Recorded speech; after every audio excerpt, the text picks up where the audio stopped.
Last class में हमने बच्चा पढ़ लिया था कि एसिड जो है वो डाइल्यूट और कॉन्सेंट्रेटेड कैसे होते हैं। अब हम पढ़ेंगे स्ट्रोंगनेस ऑफ एसिड्स एंड बेस, कि कौन सा एसिड ज़्यादा स्ट्रोंग कहलाएगा और कौन सा एसिड वीक कहलाएगा। लेट स्टार्ट विद इट बच्चा।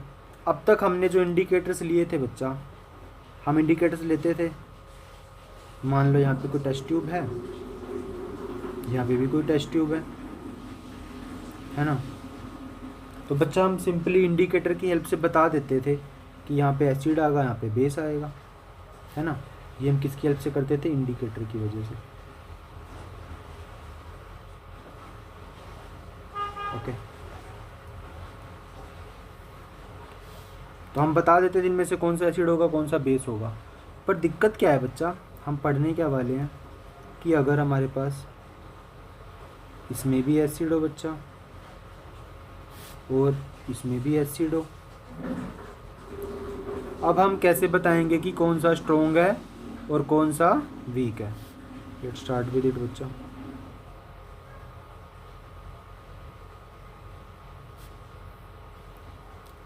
ओके,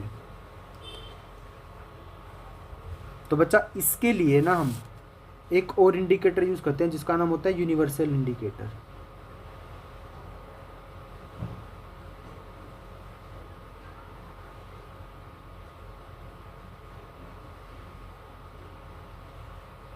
ओके, एक्चुअली में यूनिवर्सल इंडिकेटर होता क्या बच्चा जान लो अब।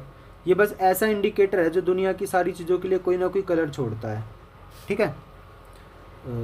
ये ऐसा इंडिकेटर होता है जो दुनिया की सारी चीज़ों के लिए कोई ना कोई कलर छोड़ता है। कैसे, मैं आपको बता देता हूँ। It gives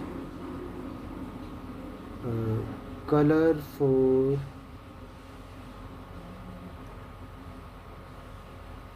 everything in this world.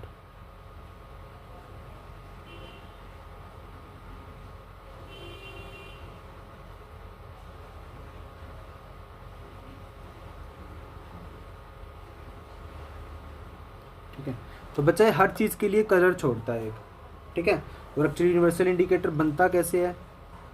ये मिक्सचर होता है बच्चा काफ़ी सारे इंडिकेटर्स का। Universal indicator is a mixture of several indicators.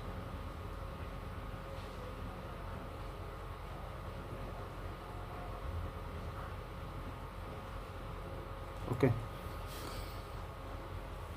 तो बच्चा क्या होता है, देखो मैं आपको दिखा देता हूँ वो यूनिवर्सल इंडिकेटर कैसे होता है। यूनिवर्सल इंडिकेटर मिक्सचर होता है बहुत सारे इंडिकेटर्स का जो हर चीज़ के लिए कलर देता है, और बेस्ड ऑन दोज कलर हम जज कर सकते हैं कि अगर रेड दिया है तो एसिडिक है, यहाँ पे लिखा हुआ है, अगर 7 दिया तो न्यूट्रल है, और अगर आगे दे रहा है तो वो बेस है, ठीक है। तो बच्चा हमने ए और बी दो टेस्ट ट्यूब ली थी, दोनों के अंदर एसिड डाला था, ठीक है। तो उसके अंदर बच्चा हम यूनिवर्सल इंडिकेटर को डिज़ोल्व कर देते हैं, ठीक है। मान लो पहले के अंदर डिज़ोल्व करा हमने, okay, I am taking this as universal indicator. मान लो बच्चा मैंने यूनिवर्सल इंडिकेटर की स्टिप है जो मैंने एसिड में डिज़ोल्व कर दी, इन दोनों में यहाँ तक एसिड भरा हुआ है, ठीक है। तो बच्चा इसने इस वाले पार्ट को तो रेड कर दिया बहुत सारा, ठीक है, जस्ट इमेजिन कर लो आप। और सेकंड वाले पार्ट को इसने हल्का सा येलोइश कर दिया, ऑरेंज कलर यहाँ पे ये ले लेते हैं, हल्का से इसने इसको ऑरेंज कर दिया। ओके, तो बच्चा देखो बेस्ड ऑन द कलर हम कह सकते हैं क्या कि ये वाला तो बच्चा स्ट्रॉन्ग एसिड होगा,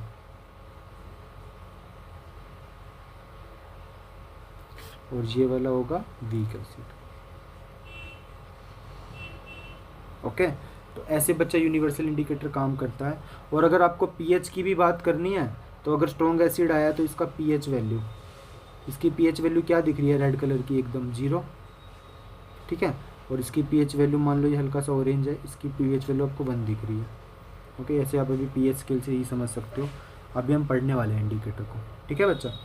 तो इस इंडिकेटर की जो स्ट्रिप बनी है, इस पूरा जो ये स्केल तैयार हुआ है ना इंडिकेटर्स की स्ट्रिप को यूज़ करके, इस पूरे को बच्चा हम बोलते हैं पीएच स्केल, ठीक है। आप पढ़ के आओगे इसके बारे में पहले से ही। लेट्स स्टडी इन डिटेल बच्चा। पीएच को ऐसे लिखा जाता है हमेशा, पी स्मॉल और एच कैपिटल।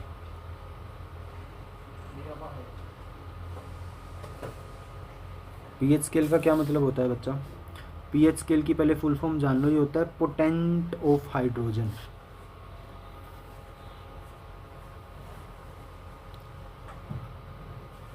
पोटेंट का मतलब होता है शक्ति, ठीक है। हाइड्रोजन की पावर, किस चीज़ की पावर बच्चा? हाइड्रोजन की, हाइड्रोनियम आयंस रिलीज करने की पावर, ठीक है। जितने ज़्यादा हाइड्रोनियम आयंस रिलीज होते हैं उतना ज़्यादा ही वो सब्सटेंस एसिडिक होता है। अभी पढ़ेंगे हम उसको, डोंट वरी। तो बच्चा पहले बात तो याद रखो पीएच स्केल के बारे में, इसकी फुल फॉर्म होती है potence of hydrogen. Next one is कि बच्चा इसके अंदर 0 से 14 नंबर लिखे होते हैं, जैसा आपने भी ऊपर ही देखा था, ठीक है। तो इसमें 0 का मतलब होता है बहुत ज़्यादा एसिडिक,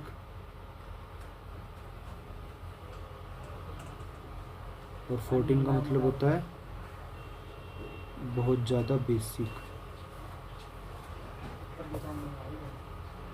ओके। तो बच्चा पीएच स्केल है क्या? पीएच स्केल मेज़र करने के लिए है कि हाइड्रोनियम आयंस की ताकत कितनी ज़्यादा है किसी भी पीएच सॉल्यूशन में, ठीक है। मैं लिख देता हूँ यहाँ पे that pH scale is a scale for measuring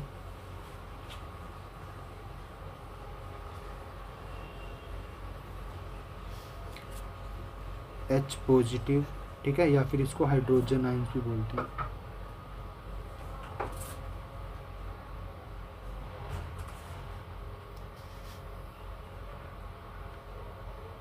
in solution, okay. आपको बस पता होना चाहिए कि पीएच स्केल की डेफिनेशन क्या होती है, काम क्या करता है, ठीक है।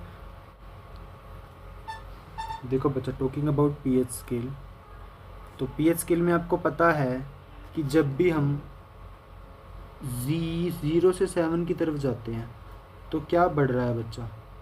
तो यहाँ पे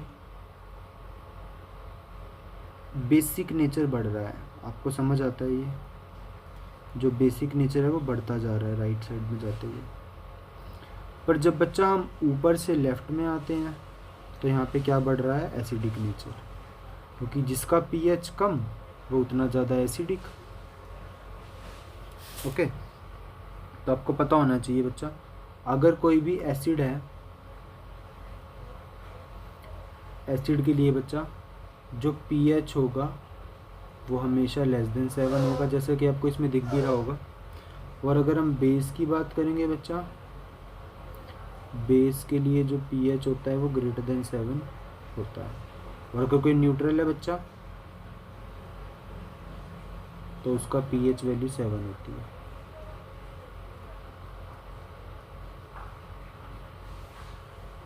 ओके।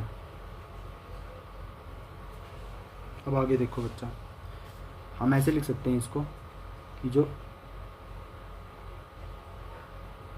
एसिडिक नेचर होता है बच्चा, ये इन्वर्सली प्रोपोर्शनल होता है 1/pH के। इसका मतलब क्या है कि pH जितना कम एसिड नेचर उतना ज़्यादा, ठीक है। ये डायरेक्टली ऐसे मैं क्यों बता रहा हूँ, क्योंकि काम आएगा बच्चा आपके ये। ऐसे ही जो बेसिक नेचर होता है,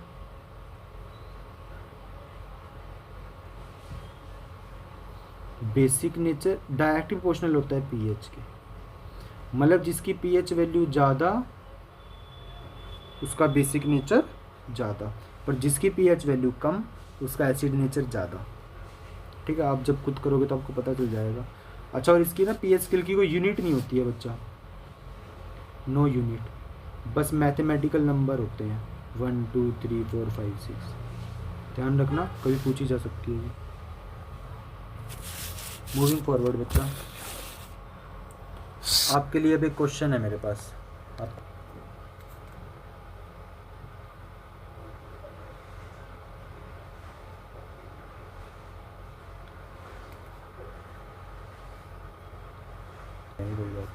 देखो बच्चा, अब एक बात बताओ, एक छोटा सा क्वेश्चन है बच्चा। अपने को पता है कि जो एसिड है वो H पॉजिटिव आयंस से पता चलता है उसके एसिड नेचर का, जो बेस है वो रिलेटेड है OH नेगेटिव आयन से, है ना। तो आपको मैंने पीएच का फॉर्मूला बताया है, पोटेंट ऑफ हाइड्रोजन, है ना। क्या बताया, इसकी फुल फॉर्म क्या होती है,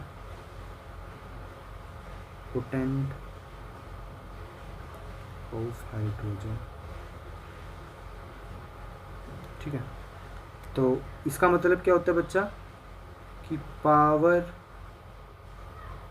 ऑफ हाइड्रोजन आयंस,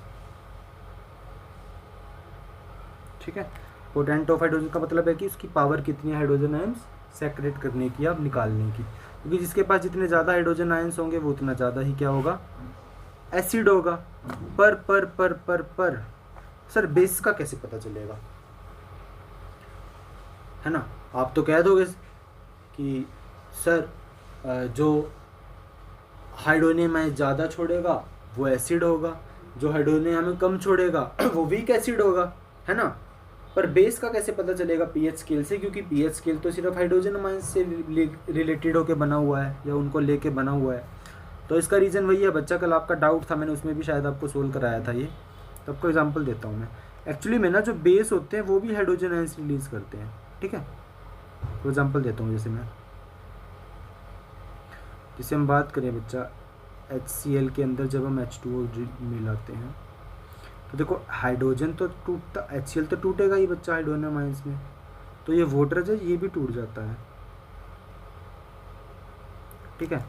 सिमिलरली बच्चा अगर हम किसी बेस को वाटर में मिलाते हैं तो, ठीक है,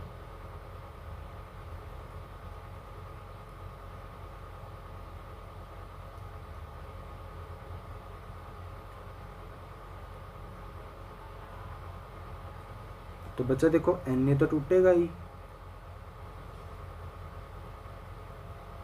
साथ में किस में टूट जाएगा ये H पॉजिटिव और इसके साथ OH नेगेटिव में, ठीक है।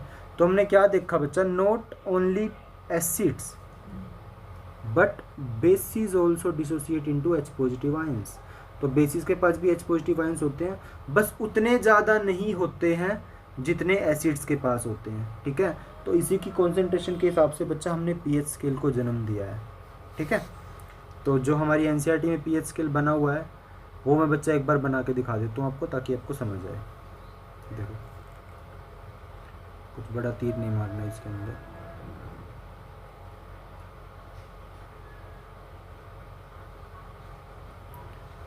This is our pH scale बच्चा, और ये एक न्यूट्रल होने के लिए मैंने लाइन बना दी है, ओके। अब यहाँ से एक लाइन ऐसे निकलती है, ऐसे,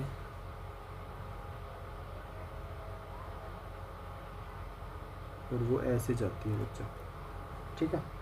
अब ये जो लाइन है ये रिप्रेजेंट कर रही है, ये जो एरिया है ना, ये ज़्यादा एरिया मतलब ज़्यादा हाइड्रोजन आयंस, कम एरिया मतलब कम हाइड्रोजन आयंस, ठीक है। और वही आपको पता है, यहाँ पे 0 होता है, यहाँ पे 7 होता है, यहाँ पे 14 होता है, okay.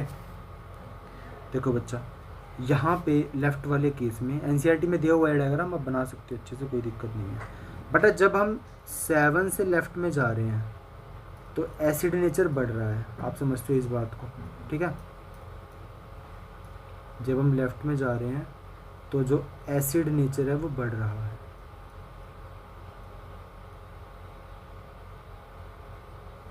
Okay. Acid nature increasing क्यों हो रहा है बच्चा इंक्रीज, क्योंकि पीएच की वैल्यू कम होती जा रही है, समझे। और ऐसे ही बच्चा जब हम राइट में जा रहे हैं तो बेसिक नेचर बढ़ता जा रहा है, क्योंकि पीएच की वैल्यू बढ़ती जा रही है, समझे। ध्यान रखना है आपको, बहुत डिफरेंट थिंग थी जो हमने आपको बताई थी, ठीक है। मतलब यहाँ से लेफ्ट में जाते हुए हाइड्रोजन आयंस बढ़ रहे हैं, है ना, और यहाँ से राइट में जाते हुए हाइड्रोजन आयंस कम हो रहे हैं बच्चा। तो ये हमारा पीएच स्केल होता है, बस आपको ध्यान रखना है, ठीक है। और जिसका पीएच वैल्यू 14 होती है वो सबसे लीस्ट एसिडिक होता है बच्चा, ठीक है, या फिर सबसे मैक्सिमम बेसिक बोल सकते हैं, ठीक है। और जिसकी पीएच वैल्यू 0 होती है वो लीस्ट बेसिक होता है या फिर सबसे पावरफुल एसिड होता है वो, ओके। ये बच्चा हमारा पीएच स्केल था जो हमने पढ़ा है। बस ये जो रेड वाला एरिया है ना, ये रिप्रेजेंट कर रहा है हाइड्रोजन आयंस के नंबर को। ये जो रेड एरिया रिप्रेजेंट्स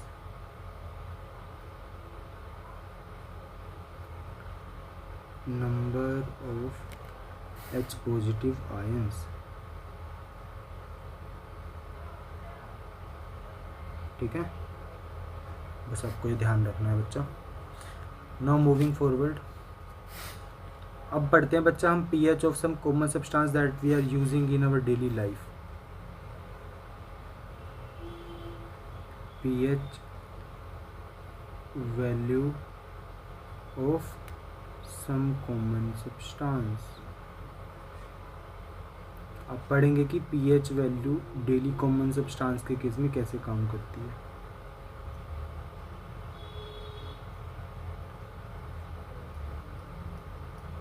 ओके तो बच्चा सबसे पहले pH change and survival of animal, ठीक है। पीएच बदलता कैसे और एनिमल्स का सर्वाइवल कैसे होता है। तो बेसिक सी बात है, जो बच्चा हमारी बॉडी है वो अच्छे से काम करती है जब 7 से लेकर 7.8 तक हमारा पीएच वैल्यू हो, मतलब जितनी भी हमारी बॉडी के अंदर मेटाबॉलिज्म एक्टिविटीज़ होती हैं उस पर अच्छे से काम करती है। और जो रेन वाटर होता है, जो बारिश का पानी आता है, उसका पीएच 5.6 होना चाहिए, ठीक है। इससे कम ज़्यादा कम भी नहीं होना चाहिए, एवरेज इतना ही रहना चाहिए, ठीक है। बाई चांस 5.6 से पीएच कम हो गया, पीएच कम होने का मतलब क्या है, एसिड नेचर बढ़ गया है। तो अब जो बच्चा एसिड रेन हो चुकी है वो बाद में जाके हमारे लेक्स में जाके बैठ सकती है, ठीक है। तो उनको न्यूट्रलाइज करने के लिए हम कैल्शियम कार्बोनेट डालते हैं जो कि बेस होता है लेक्स के अंदर, ताकि उसको न्यूट्रलाइज कर सके, ठीक है। ऐसे बच्चा सोइल पीएच और प्लांट ग्रोथ में क्या रिलेशन होता है, तो बच्चा जो सोइल होती है वो एकदम न्यूट्रल होनी चाहिए, मतलब उसका पीएच 7 होना चाहिए। तो soil pH is also affected by the use of chemical fertilisers in the field. तो किसान कभी कभी केमिकल फर्टिलाइजर्स यूज़ करते हैं फील्ड में, जिसकी वजह से सोइल का पीएच अफेक्ट हो जाता है, ठीक है। तो बच्चा अगर सोइल बहुत ज़्यादा एसिडिक हो चुकी है तो हम स्लेक्ट लाइम डालेंगे, जिसको चोक भी बोल सकते हैं। पर अगर जो सोइल हमारी बहुत ज़्यादा बेसिक हो चुकी है तो हम उसके अंदर डिकेइंग ऑर्गेनिक मैटर डाल देते हैं, जैसे मैन्योर हो गया या कंपोस्ट हो गया, ठीक है।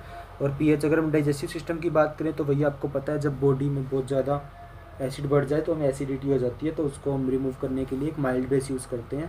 यहाँ पे मैंने एग्जांपल दिया आपको मिल्क ऑफ मैग्नीशिया का, ओके, जिसका फॉर्मूला होता है MgOH ट्वाइस, या फिर मैग्नीशियम हाइड्रोक्साइड। अब फोर्थ क्या है बच्चा, पीएच चेंज होता है as the cause of tooth decay. जब हमारा दांत में कीड़े पड़ने स्टार्ट हो जाते हैं तो वो भी दांत को खा रहा है ना, तो कोई एसिड होगा जो उसको जला के फिर खा रहा है, क्योंकि दांत तो सॉलिड है, उसको खाना आसान होता नहीं है। तो बच्चा जो टूथ डिके होता है वो तब स्टार्ट होता है जब हमारे दांत का पीएच 5.5 से कम हो जाए। तो हमारे दांत का पीएच हमेशा 5.5 से ज़्यादा होना चाहिए, ओके। ऐसे ही फिफ्थ क्या है बच्चा, सेल्फ डिफेंस करने में हेल्प करता है प्लांट्स को और एनिमल्स को अलग अलग केमिकल वारफेयर, जैसे वास्प स्टिंग है, तो वास्प स्टिंग खुद को प्रोटेक्ट करने के लिए अगर कोई उसे छेड़ता है, लाइक वट जो भी आप समझो, तो वो उसकी बॉडी या उसको वैसे किसी को काटना है तो वो इसके अंदर बेसिक लिक्विड डाल देती है, ठीक है, हल्का सा बेसिक लिक्विड। और जैसे नेटल प्लांट होता है बच्चा, नेटल प्लांट क्या होता है, अगर आप उसके सराउंडिंग में जाओगे, अगर आपको उसका किनारा चुभ गया प्लांट का, तो क्या करता है बच्चा, वो आपकी बॉडी में कुछ टॉक्सिक केमिकल्स रिलीज़ करते हैं, जिसकी वजह से आपकी बॉडी थोड़ी सी एलर्जेटिक हो जाती है, ठीक है। तो उसके सोल्यूशन के लिए आपको डॉग प्लांट यूज़ करना चाहिए। डॉग प्लांट सबका पौधा तोड़ के उसी पे लगा लेना चाहिए, क्योंकि वो बेसिक होता है। दैट वाज इट बच्चा, हमारा एसिड बेसिस ख़त्म हुआ है। नेक्स्ट क्लास में हम सोल्ट से स्टार्ट करेंगे। सोल्ट्स बच्चा, सोल्ट्स क्या होते हैं, these are the compounds found by neutralisation reaction between acid and base. अभी हमने पढ़ा है ना, that salts are the compounds formed by the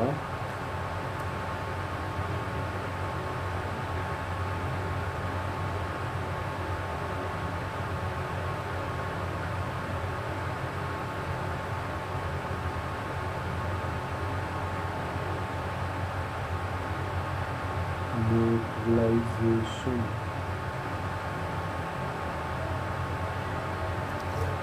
reaction between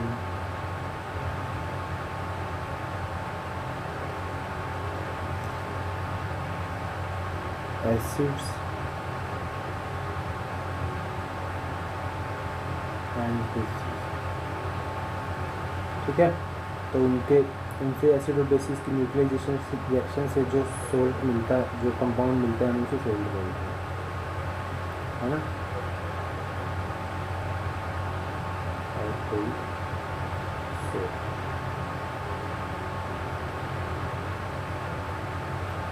okay.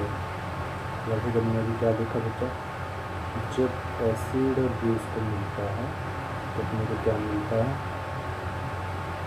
Salt, और साथ में अपने को मिलता है जल, मिलता है ना जल, पानी। ये होती है बच्चा बच्चों वाली डेफिनेशन जो आप लोग पता है आपको। ठीक है, अब इसको हायर लेवल पे पढ़ते हैं बच्चा। ठीक है, और आज से एक और डेफिनेशन देता हूँ इसका। क्या बच्चा,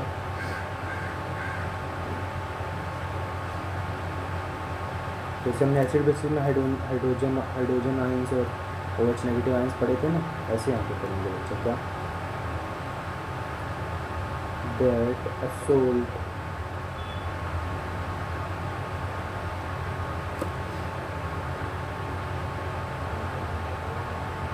is a compound formed from an acid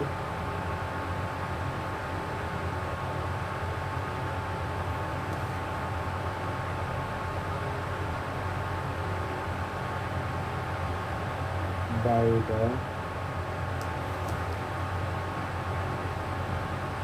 replacement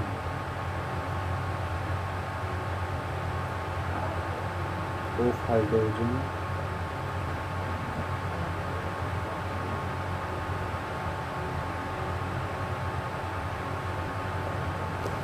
in the acid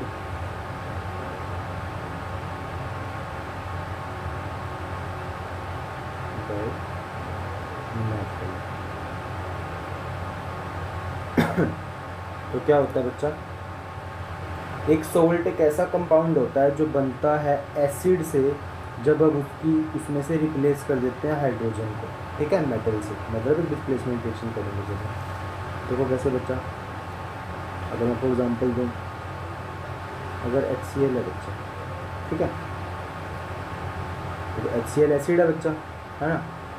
अगर हम एसिड में इसका हाइड्रोजन निकाल दें और कोई मेटल लगा दें, जैसे H निकाल दिया और उसकी जगह हमने Na लगा दिया, कोई रिएक्शन नहीं है, बस लिख रहा हूँ मैं, तो क्या मिल जाएगा अपने को, NaCl, सोल्ट मिल गया ना। देखो बच्चा, ऐसे ही अगर मैं H2SO4 की बात करूँ, अगर इसके अंदर हम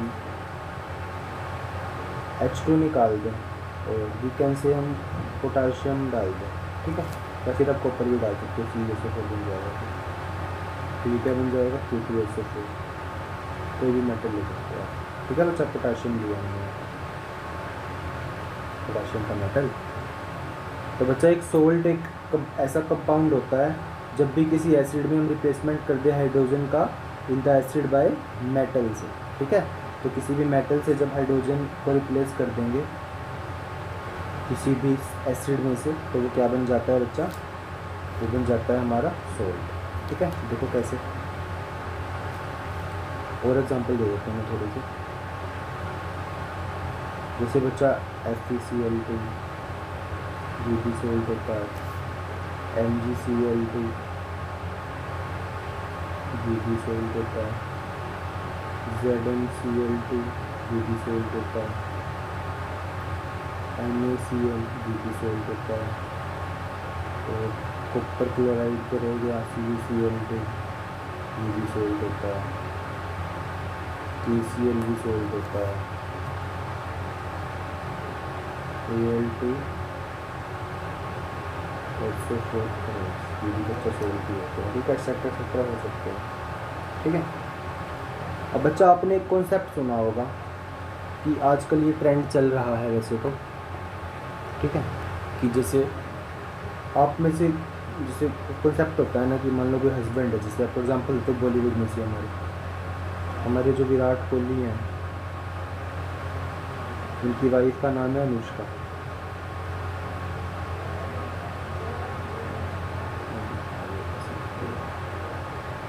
ठीक है बच्चा, तो क्या हुआ जब इनकी शादी हुई, इन्होंने जब बेबी प्रोड्यूस करा तो इन्होंने उसका नाम क्या रख दिया, अपने नाम कंबाइन करके।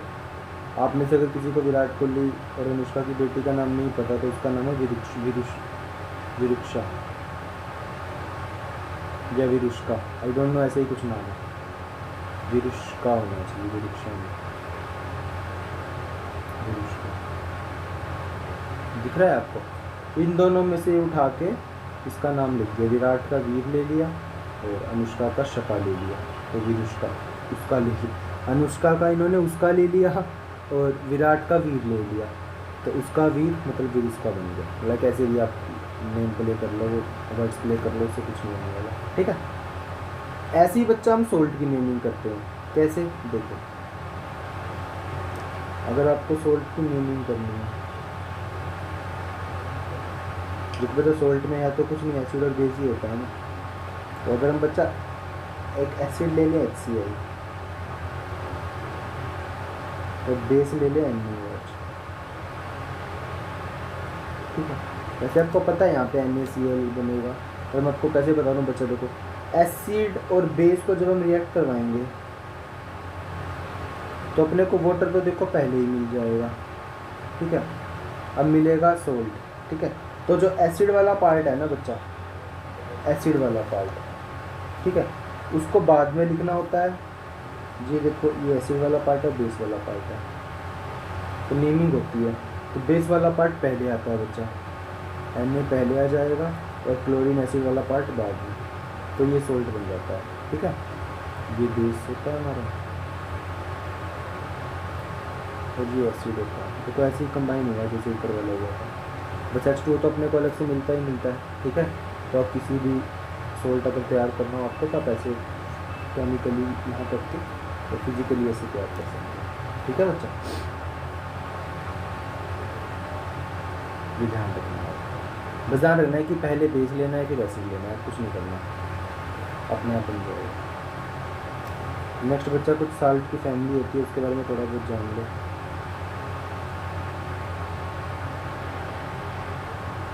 आपके लिए काफ़ी हायर लेवल लगेगी, आपके सिलेबस में भी नहीं।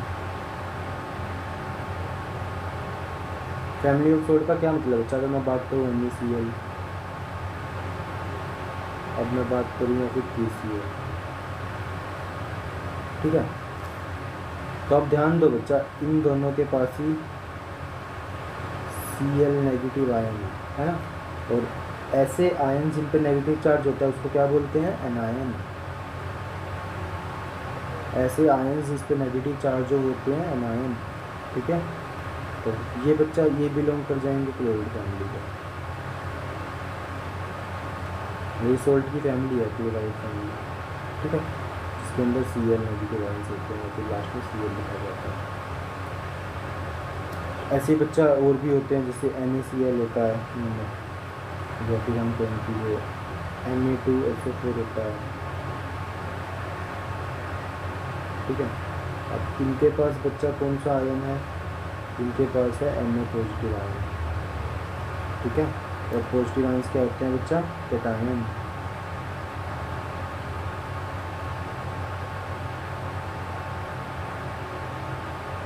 ओके। तो ये Na पॉजिटिव बच्चा और ये बिलोंग करता है, आपको दिख ही गया होगा, सोडियम फैमिली। ऐसे फैमिली होती हैं इसकी, हम आपको नहीं करना है।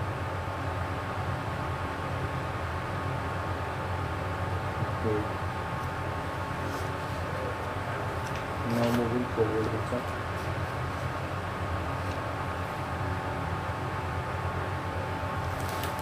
चीज़ हो रहा है बच्चा, छोटी सी कैट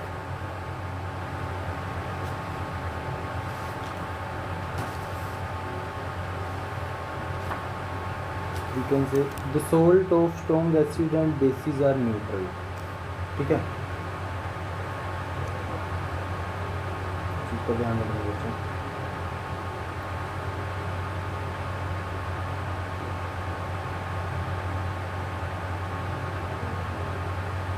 द सोल्ट ऑफ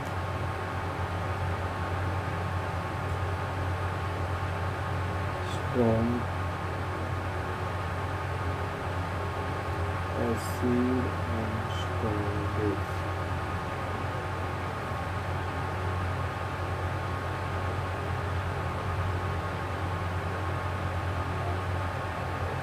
अच्छा, अब एक चीज़ देखो बच्चा, एक छोटा सा एक बस टॉपिक है पर मैं कॉन्सेप्ट की वजह बताता हूँ आपको। देखो बच्चा, दो चीज़ लेते हैं। देखो, जितना बड़ा नंबर होगा उतना ज़्यादा एसिडिक होगा, जितना बड़ा नंबर होगा उतना ज़्यादा बेसिक होगा। ठीक है, ये एसिडिक नेचर है बच्चा, और यहाँ पे बेसिक नेचर लिखा है। मैं 3 कंडीशन लूँगा बच्चा। एक तो मान लो एसिड मैंने 10 ले लिया, बेसिक भी मैंने 10 ले लिया। एक में एसिड मैंने 8 ले लिया, बेसिक मैंने 10 ही रखा। एक में बेसिक मैंने 10 ले लिया, एसिड मैंने बेस मैंने 7 रखा। ठीक है, आपको बताना क्या है बच्चा कि कौन सा न्यूट्रल होगा, किसमें एसिडिक प्रॉपर्टी ज़्यादा होगी, किसमें बेसिक प्रॉपर्टी ज़्यादा होगी। ठीक है, तो बच्चा पहले वाले में तो आपको दिख ही रहा है कि सर जितना स्ट्रॉन्ग एसिड है उतना ही स्ट्रॉन्ग बेस है। ठीक है, तो इसका जो सोल्ट बनेगा वो कैसा बनेगा, न्यूट्रल। ठीक है, इक्वल है तो ये न्यूट्रल सोल्ट देगा अपने को, समझ रहे हो। जो इसमें से सोल्ट बनेगा स्ट्रॉन्ग एसिड स्ट्रॉन्ग बेस में से, वो कैसा बनेगा, इक्वल, मतलब न्यूट्रल बनेगा। अब देखो बच्चा, एसिडिक और बेसिक नेचर की बात हो रही है। अब यहाँ पे बेस ज़्यादा स्ट्रॉन्ग है ना, तो जो हमारा सोल्ट बनेगा वो नेचर में कैसा होगा, बेसिक। ठीक है, क्योंकि बेसिक नेचर इसका ज़्यादा है। और ऐसी नेक्स्ट केस में बच्चा, जो हमारा सोल्ट बनेगा वो एसिडिक होगा नेचर में। ठीक है, बस आपको ध्यान रखना है, जब स्ट्रॉन्ग एसिड और स्ट्रॉन्ग बेस का सोल्ट बनेगा तो वो कैसा होगा, न्यूट्रल होगा। जब स्ट्रॉन्ग एसिड और वीक बेस का सोल्ट बनेगा, स्ट्रॉन्ग एसिड और वीक बेस, एसिड स्ट्रॉन्ग है तो एसिडिक सोल्ट बनेगा। ठीक है, और जब वीक एसिड और स्ट्रॉन्ग बेस का हम कहते हैं कि सोल्ट बनेगा तो फिर बेसिक सोल्ट बनेगा, मतलब इसके अंदर बेसिक नेचर बहुत ज़्यादा होगा। ओके,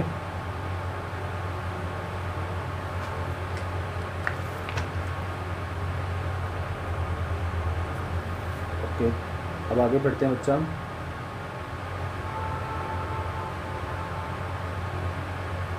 नेक्स्ट टॉपिक है हमारा केमिकल्स फ्रॉम कॉमन सोल्ट।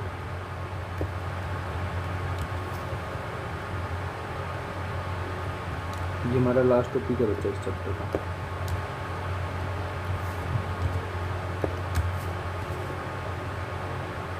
ये हमारी लाइफ में कुछ कॉमन सॉल्ट होते हैं जो हम यूज़ करते हैं। ठीक है, आपने सुना होगा, जैसे मैं आपको पहला बताता हूँ बच्चा।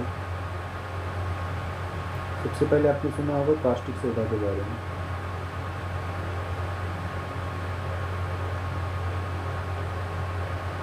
ठीक है, ऐसे ही बच्चा हम 5 उठाएंगे और 5 को पढ़ेंगे। ठीक है, कॉस्टिक सोडा है, bleaching powder, baking soda, washing soda और प्लास्टर ऑफ पेरिस, POP।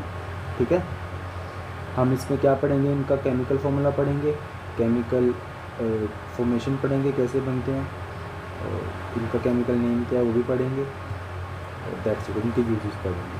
ठीक है बच्चा, हम स्टार्ट करते हैं सबसे पहले कास्टिक सोडा के बारे में बच्चा। ठीक है, सबसे पहली बात तो ये हमारा एक कॉमन सॉल्ट होता है। ठीक है, इसका कॉमन नेम जान लो, इसको घर पे क्या बोलते हैं या फिर केमिकली क्या बोलते हैं। मतलब घर पे तो कॉस्टिक सोडा ही बोलते हैं, इसका कॉमन नेम होता है बच्चा सोडियम हाइड्रोक्साइड।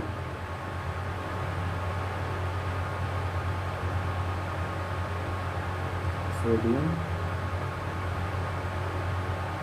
हाइड्रोक्साइड। ओके,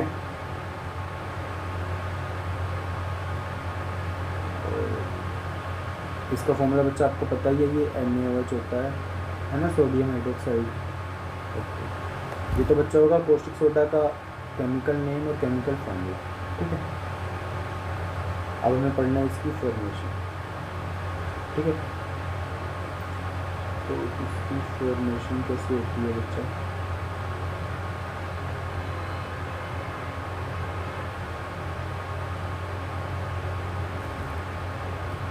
क्या होता है बच्चा, हम नमक लेते हैं और उसके अंदर H2 मिला देते हैं, ठीक है। तो बच्चा हमें भी मिल जाता है बाद में जाके 2NaOH, बताऊंगा अभी मैं, प्लस Cl2 प्लस H2, ठीक है। ये पूरा प्रोसेस होता है बच्चा, एक्चुअली याद रखो, जब भी हम NaCl और 2H2 को मिलाते हैं तो ये पार्टिकुलर सोल्यूशन का एक नाम है जिसको हम बोलते हैं brine solution, brine solution, okay. तो इस पूरे प्रोसेस को क्या बोलते हैं बच्चा, क्लोर एल्कली प्रोसेस, ठीक है। जो हमने प्रोसेस किया है NaCl से 2H2 निकालने का,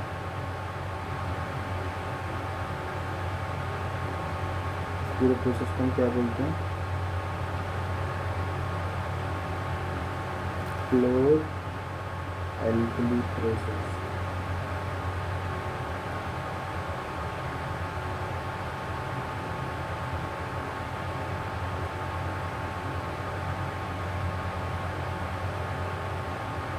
ओके। देखो बच्चे फाइनली में 2NaOH मिला है ना, सोडियम हाइड्रोक्साइड। ये बनता कैसे, बस वही देखा हमने कि सोडियम और कैल्शियम से कैसे होता है, ठीक है। अब मैं आपको इसका दिखाता हूँ कि कैसे बनता है।